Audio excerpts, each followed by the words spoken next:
Hai guys, balik lagi nih di cerita Donghua. Kali ini, aku akan melanjutkan cerita Sword of Coming episode ke-7. Yuk, kita let's go. Di rumah Chen Pingan, terlihat Ning Yao sedang menunggu kepulangan Chen Pingan ke rumah. Tak lama kemudian, Chen Pingan datang. Lalu, Ning Yao mengajak Chen Pingan untuk pergi bersama. Saat di jalan, mereka tidak sengaja berpapasan dengan seseorang. Ning Yao dengan cepat berjalan pergi untuk menghindari orang tersebut. Chen Pingan mengatakan, orang itu kelihatan baik. Tapi tidak dengan Ning Yao. Dia mengatakan, orang itu sangat menakutkan. Ayo kita jalan lagi, ucap Ning Yao. Di sisi lain, ternyata orang itu mendatangi rumah Song Jixin dan langsung masuk ke rumahnya. Song Jixin berkata, "Kau sebenarnya siapa? Apa yang kau lakukan di rumahku?" Orang tersebut mengatakan, "Kesulitan dan penderitaanmu selama bertahun-tahun juga merupakan bentuk pelatihan untukmu. Ayo, kemasi barang bawaanmu sebelum berangkat. Ikut aku ke jembatan tertutup." Lalu, Song Jixin menjawab, "Atas dasar apa kau membawaku?" "Tentu saja atas dasar, karena sang raja ini adalah paman kandungmu, orang nomor 1 dalam ilmu bela diri di dinasti Dali."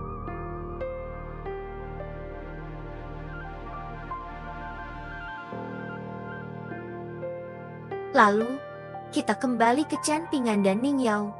Mereka pergi untuk mengambil air di sebuah sumur. Dan terlihat juga banyak orang yang mengantri di belakangnya untuk mengambil air. Zigui, pelayan Song Jixin juga ada di sana. Setelah selesai mengambil air, Zigui, Ning Yao, dan Chen Pingan bersama-sama membawa air untuk dibawa pulang. Di jembatan kota, terlihat ada keributan. Itu adalah putra tertua dari keluarga Lu, bernama Lu Zhengfu, dan seorang pemuda bernama Liu Xianyang. Dia memohon kepada Liu Xianyang agar menjual baju besi miliknya. Jika tidak bisa mendapatkan baju besi tersebut, maka keluarga Lu akan selalu disiksa oleh kedua immortal tersebut. Kemudian, Liu Xianyang mengatakan, "Jika ingin baju besi itu, aku akan jual dengan harga 200 koin. Kau beritahu saja immortal itu."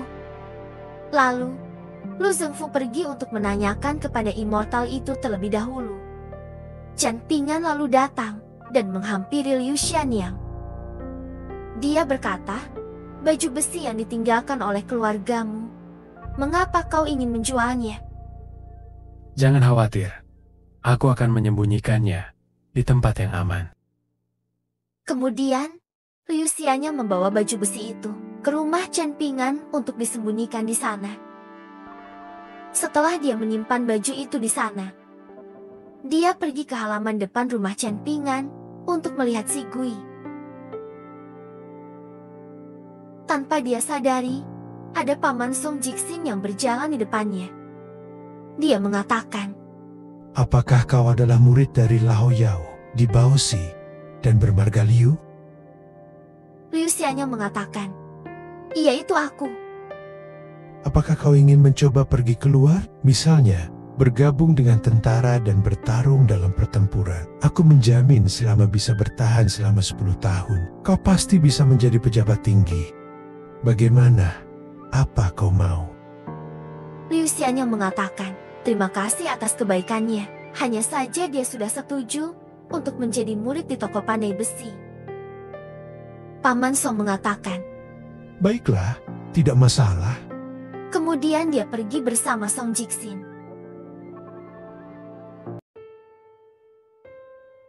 Di suatu hari, ketika Zigui sedang berjalan, tiba-tiba muncul Qi Jingchun di hadapannya. Qi Jingchun mengatakan. Zigui, setelah terlepas dari belenggu tempat ini, kau tidak boleh bertindak semena-mena atau sesuka hati. Ini bukanlah ancaman. Sebaliknya, pada saat perpisahan, aku memberikan peringatan dengan niat baik. Pengingat baik, kalian para kultivator yang banyak berbicara tentang moralitas, sungguh konyol sekali. Menahanku selama lebih dari 3000 tahun. Naga sejati berubah menjadi monster binatang jahat. Sekarang, malah meminta agar monster binatang jahat ini bersikap baik pada manusia. Sungguh lelucon. Tuan Qi Jingchun, kau adalah seseorang yang bahkan tak bisa menjaga diri sendiri. Lalu, apa yang bisa kau lakukan padaku? Ucap Zigui. Qi Jingchun dengan menggunakan kekuatannya sambil berkata, Saat itu, saat kau berada pada kondisi terlemahmu, kau terpaksa menundukkan kepala, mencoba berinisiatif untuk membuat kontrak dengan orang lain. Chen Pinganlah yang menyelamatkanmu, tapi kau justru demi sedikit menyerap sisa-sisa kekuatan yang dia miliki. Kau tak menghargai kebaikannya, bahkan melupakan kebaikannya. Rasa lapar harus mencari sesuatu untuk dimakan. Itu adalah sesuatu yang wajar. Chen Pingan yang sudah tak memiliki peluang, lebih baik cepat mati dan terlahir kembali. Itu juga merupakan hal yang baik untuknya, ucap Zigui. Lalu Zigui menggunakan kekuatannya untuk menyerang Qi Jingchun. Tetapi serangannya tidak cukup kuat. Lalu, Qi Jingchun menggunakan kekuatan 3 kali tekanan pemberat untuk menekan kekuatan Zigui. Zigui akhirnya tidak bisa berbuat apa-apa lagi. Dan dia mengatakan akan mengingat ajaran Qi Jingchun. Lalu, Qi Jingchun pergi, urusannya dengan Zigui telah selesai. Kita beralih ke Chen Pingan. Dia pergi ke sungai untuk menangkap ikan.